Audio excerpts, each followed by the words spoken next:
So Chana, thank you very much. Thanks for having me. Chana Magder, pelvic floor physio extraordinaire and mother of 3.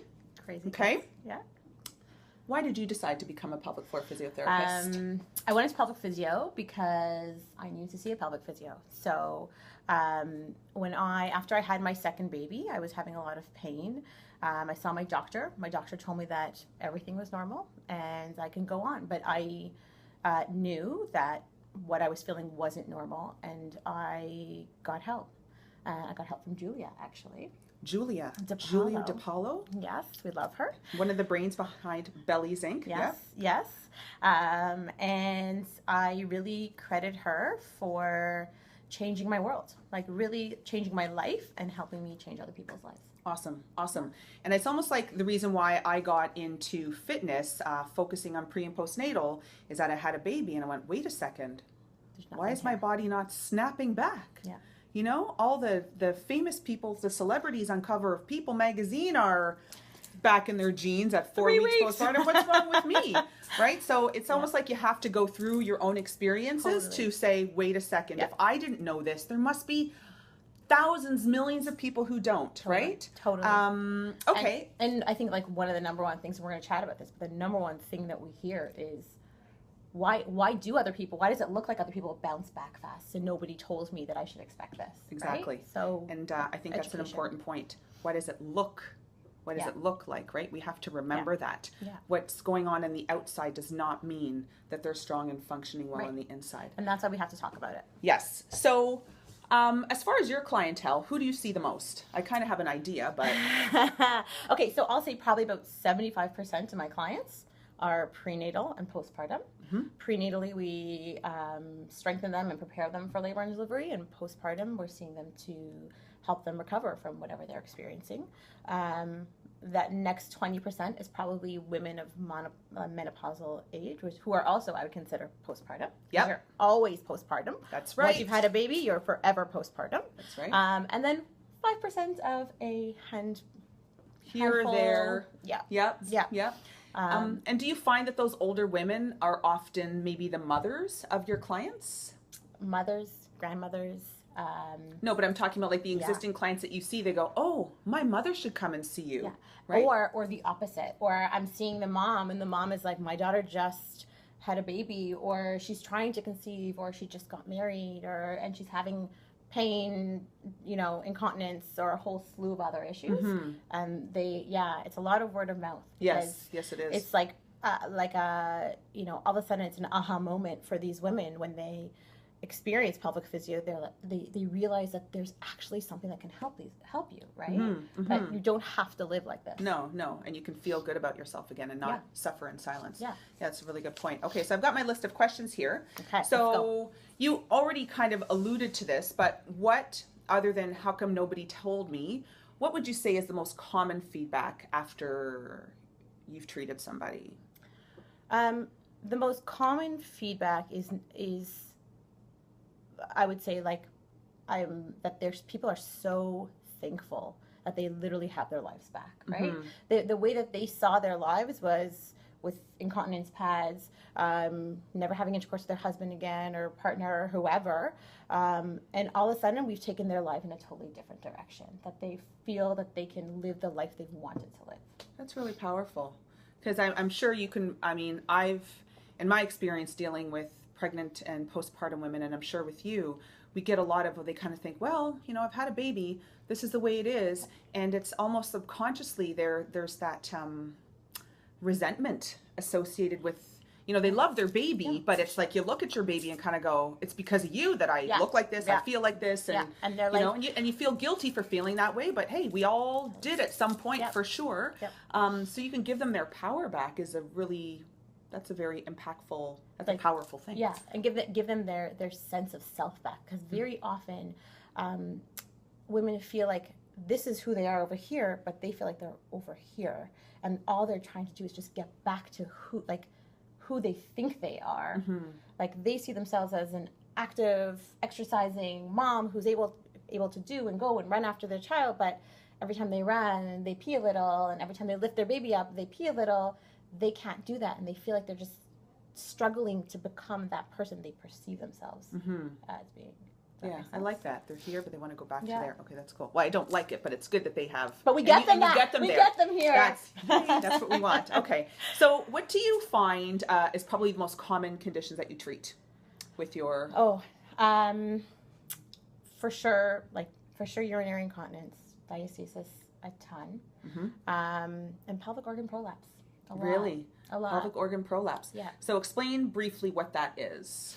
So when when we keep talking about the pelvic floor, should I bring up my pelvis? Sure. Should bring it She's out? Gonna bring out I'm her going to pelvis, bring it out.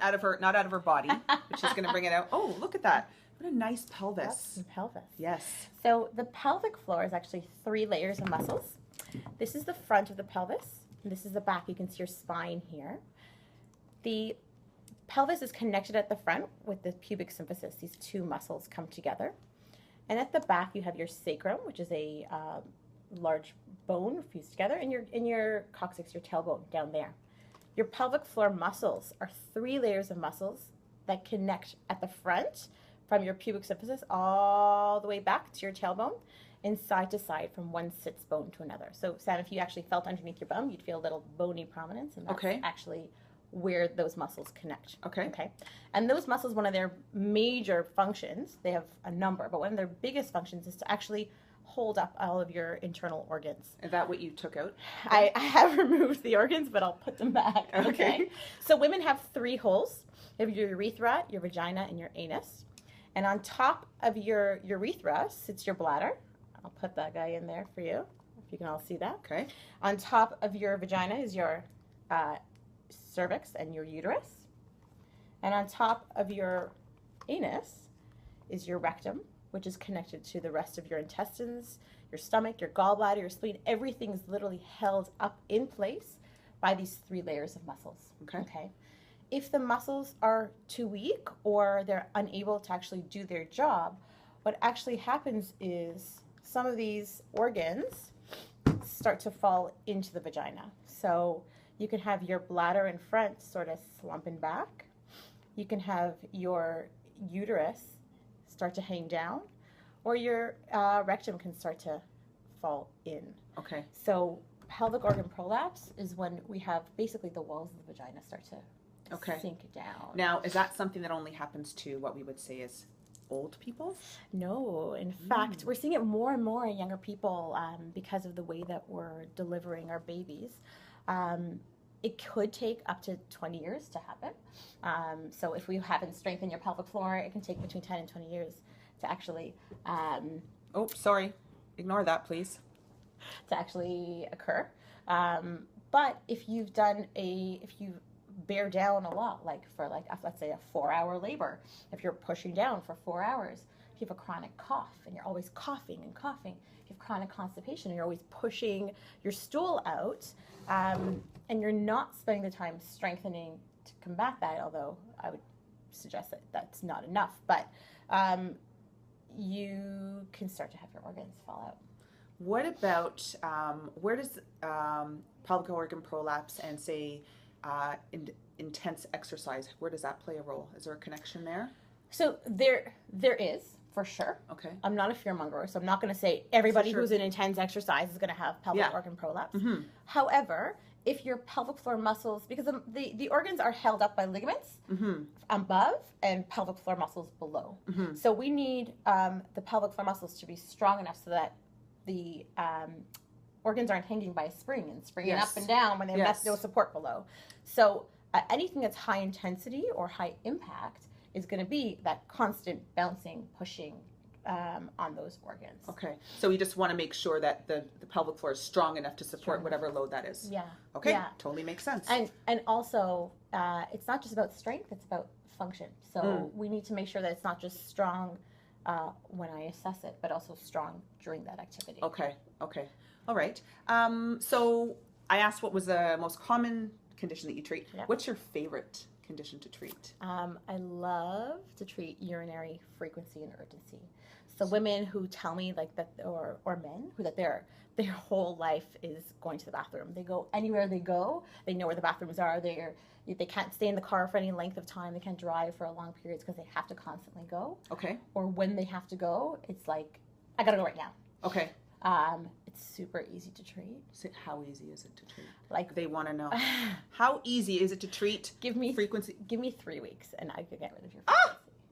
And not pee every half an hour to an hour? Yes. In general. We're always okay, for sure. We can't make it a blanket statement for everybody, but as long as you come in and you comply and do your homework. And it's life-changing. It's life-changing. I'm sure you have it is. like hours of your day back. Yeah, because you're not always focused. Yeah, a friend of mine, I remember she had said that it used to be so bad that every time she'd go somewhere, she knew every subway stop where there was a bathroom. Totally. And she would plan her route around that. I call it Costco syndrome because like a lot of the moms that I know are like, they are going to go up to Costco and then they forgot their keys. So they spent 5 minutes going to get their keys. So they're going to go pee one more time just because at Costco they don't want to have a full cart and then have to find the bathroom. Oh, so they pee 16 times beforehand just so that they don't have to pee in Costco. Wow. Okay. So I asked what would you treat most, favorite condition.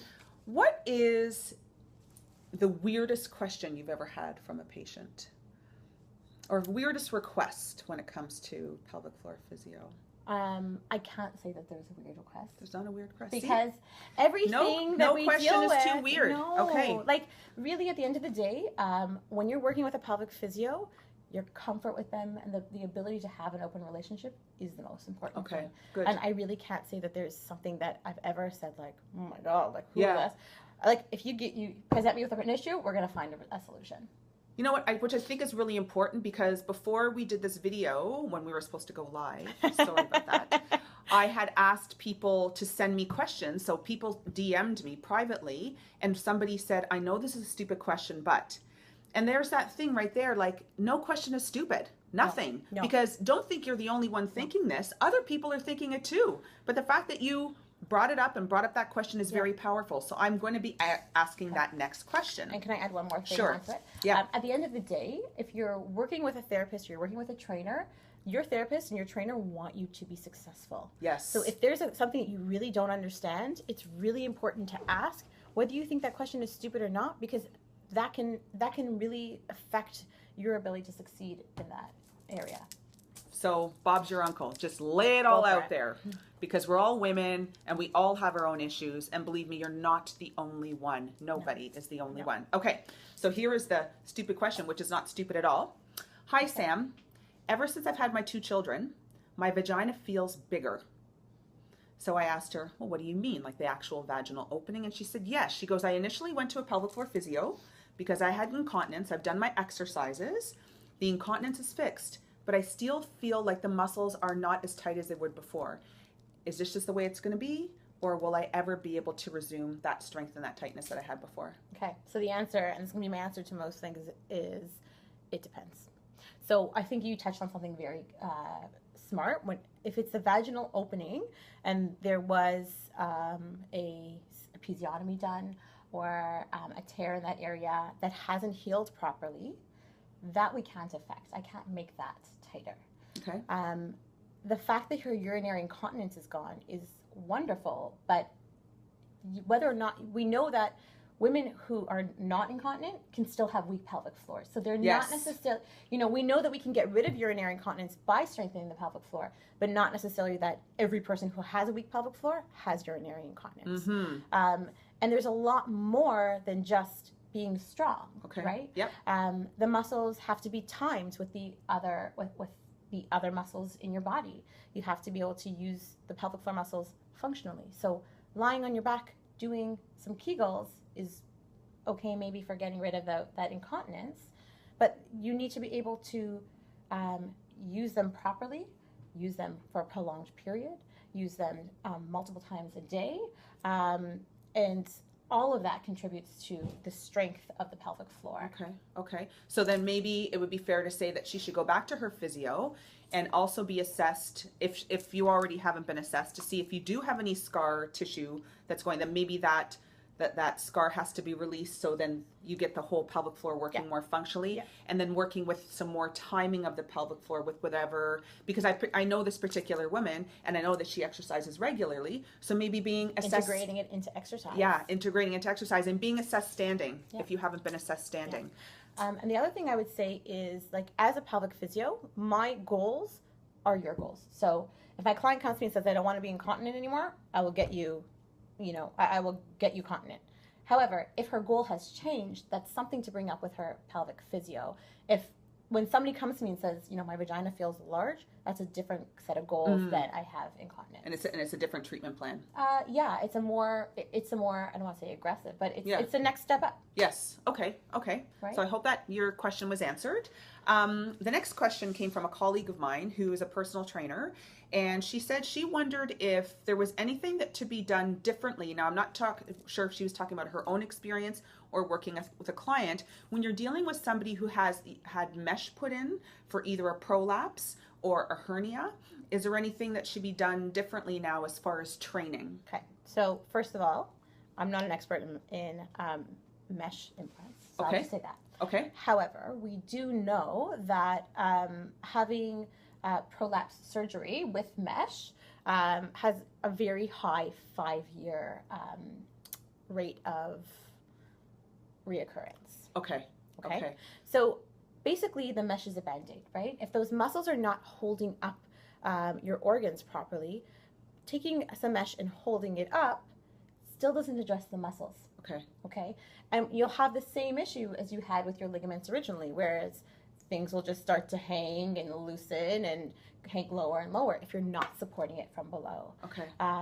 I would say to that trainer that she should start off with somebody. She should treat that individual with the mesh implant the same way that you would treat anybody with a prolapse. Okay.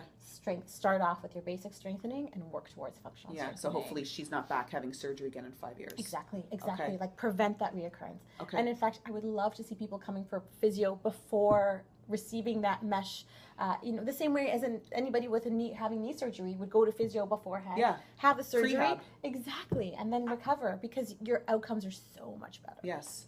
So I hope if anybody is planning, if it's in their plan to have any sort of surgery, see a pelvic floor physio beforehand. Absolutely. To get those muscles as strong as possible. So, I mean, it's like any surgery. The stronger you go in, the much quicker you're recovering, Absolutely. the stronger you're coming out. Yeah. Okay. And my last question is, I feel that I can Kegel, but I can't hold it. I feel like it's there and then it's not. Okay. What does that mean? So much. So first of all, we've spoken about this already a little bit, right? Okay. It's not just about being able to Kegel. Okay. Right? If you can't hold it, you should work on holding it. Okay. Right? But what I would say is there are a number of positions that you can try. For example, if you're Kegeling in seated, you have gravity pulling down on those muscles. So it's basically lifting your muscles against a weight. Okay. With weight, right? Yes. With resistance. So Oops, sorry.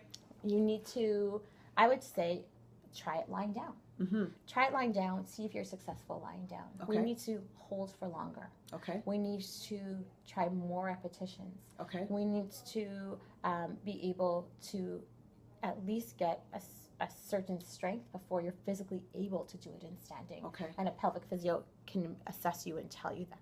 Okay. The other thing that I want to chat about, because we've been talking a lot about strengthening, is that there are instances where your muscles are actually too tight, meaning they're already contracted. So she might be someone who's getting that last little bit, but her muscles are already so tight that what she probably has to do is lengthen them before she can strengthen them. Okay. So so it's almost like you wouldn't, if I was walking around like this in a bicep curl, like this, I wouldn't give myself bicep curls because I can't go anymore, you right? Have to bring I your have to be arm able to do first this. Here.